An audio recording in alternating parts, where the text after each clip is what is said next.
for Top Shot, it's on NBATopShot.com. For other collectibles, some are on, other platforms. I'm an advisor for a platform called Eternity, where we're producing authentic NFT collectibles for celebrities, partnering big celebrities with big artists. So we announced our Muhammad Ali collection with his foundation, and part of that goes to their charity. Fernando Tatis Jr. the other day, Tony Hawk last week. That's good. It's super exciting. Yeah.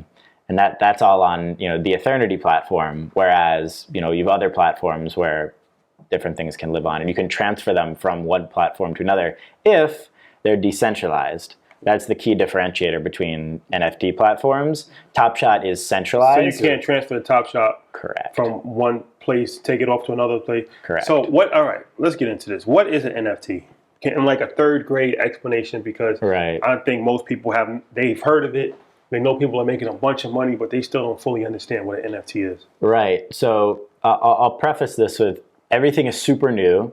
If you had asked most of the experts, and that's why I say, I don't like being called an expert because I didn't know what an NFT was a year ago. So how could I possibly be an expert now, right? So if you ask most people who are the biggest in the space what an NFT was 2 years ago, they wouldn't have an answer. So it's totally understandable as a preface that people don't know what it is, because most people didn't.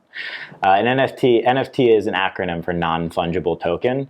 And all that means, in short, is it's the ability to sell a digital collectible. That's really what it is. There are all of these different platforms that sell, whether it be a photo or video or art, that is only available in this digital form, unless it has a corresponding physical aspect. But most only have this digital form, and you buy it. You are the either sole owner of it, or if there's a set quantity, you are one of that many owners of it, and then you have the ability to resell that. Let's say I drew something on this table here, took a photo of it, then we destroyed the table so there's no physical, component of it, and then I made that an NFT, and somebody could go out and buy the NFT of my drawing on this table, and then they would own that. I wouldn't own it, they would. And the cool thing about NFTs from an artist standpoint is you get 20% royalty or 10% royalty, whatever you set it as in advance. So it's different from any card or any physical asset, whereas Banksy can sell a work of art for $1 million, but that's the last $1 million he sees, $500,000 after taxes.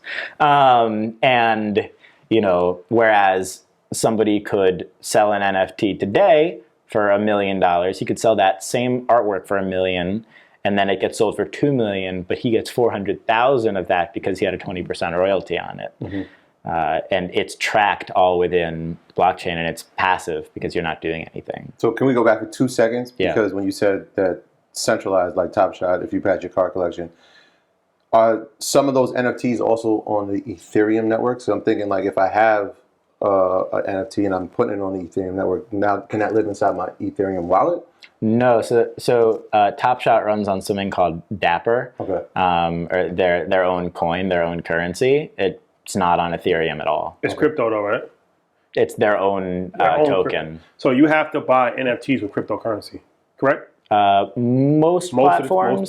Some platforms allow you to pay via credit card to turn that into crypto, but most of the end-to-end exchanges run on crypto. If I have a Visa or MasterCard, it does a conversion, or do I have to transfer it to whatever the token of choice is? It all depends on the platform, okay, gotcha. But most require you to just have the Ethereum or the ability to turn it into their own currency.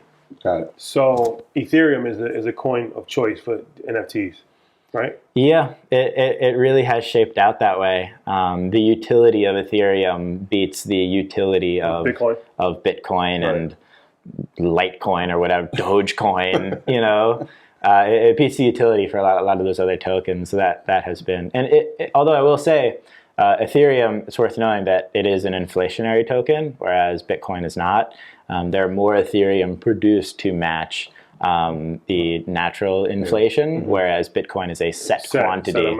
So all those same things, again, apply back over to sports cards and collectibles. You want to know the quantity. You want to know how many are out there. Yeah, that was one of the things we were studying, was the circulating supply. of the coin, right? Because we know if there's going to be a limited, I think it was like 19 or 18.2 million Bitcoin, then at some point there will be no more that are going to be produced.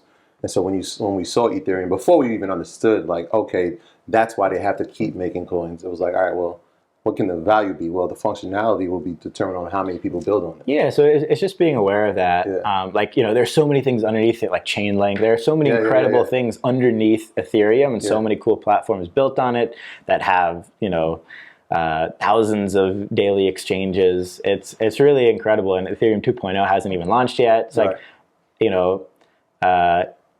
transparently also, I'm invested in Ethereum, so obviously I believe in it, but it does have a lot of utility. Yeah, I mean, all of this stuff is stuff that, is changing the world, and it's all kind of combining together. I just put more, I was always invested in Ethereum. I invested more money in Ethereum a couple weeks ago. I bought my first trading card as an Let's go. Dude, you're on fire. I know, right? Now I just need the NFT. But I feel like as NFTs go up, Ethereum is going to go up as well. It's kind of tied to each other. For a moment, and in some ways, I look at Ethereum as the ETF for NFTs, from the sense of there's nothing more broad that you can get unless you're investing in a platform that does it, or an individual, something like that. That's a good comparison. The ETF for NFTs, meaning it's a safe way to kind of indirectly invest in NFTs because they're kind of loosely tied to each other. Very loosely, because NFTs right now are a very, very small percentage of what Ethereum's use cases are. Yeah. And most people are just holding their Ethereum, so a lot of it's not getting transacted anyways. But in a way, it is the most broad way to. Because that's my next question. Have some in. How do you invest in NFTs? That's a question people ask all the time. So you can go to individual platforms like Eternity or all these other platforms. Eternity? Yeah. Eternity. What is it? Eternity? That's like, so you can just buy anything, art, anything like. So on Eternity, once the platform's fully launched, there have been a few drops, but it's individual artists and celebrities. So on Eternity, there are a couple different types of platforms. There are platforms that allow anybody to post anything. That's an example of that is a platform called OpenSea. OpenSea? OpenSea, S-E-A. Like sea? Yeah, S-E-A. Oh, okay. S-E-A, like the sea, like the body of water. OpenSea. Okay, gotcha. And anybody can upload anything on there. There's a bunch of crap. Like, it is not good. You will lose your money. You'll only buy things that you know, or buy things of things where it's blatantly obvious that there will be lots of demand. Then there are other platforms like Eternity, the one that I'm an advisor for, where it's only celebrities. So every NFT drop on that platform is associated to somebody like Muhammad Ali or Tony Hawk or Fernando Tatis or other big celebrities in the future, right? So that it's somebody. Yeah. So this is when social equity now plays a huge part, because so big. The more you have social equity, you can go onto this platform, and now it becomes a rare thing. It separates you from the rest. Simultaneously, I will say that where a lot of people are missing the mark is by either valuing things too high, not properly quantifying for what the demand is going to be, because trust is the number one thing in everything, right? Whether it be from business to personal relationships, whatever. Trust is everything, and especially between a celebrity and their fans, or an influencer and their fans, or a person and the people that follow them. And where a lot of people are missing the mark on NFTs is they value things so high, people invest because they're really excited about this opportunity, and then it goes down in value because they misproperly estimated what the demand would be, and then you're in a situation where people start saying, oh, I lost money on said person's drop, and that destroys consumer trust. My graduates from my school being Forbes, bag drop. Bag drop. A mic drop, bag drop. Bag drop.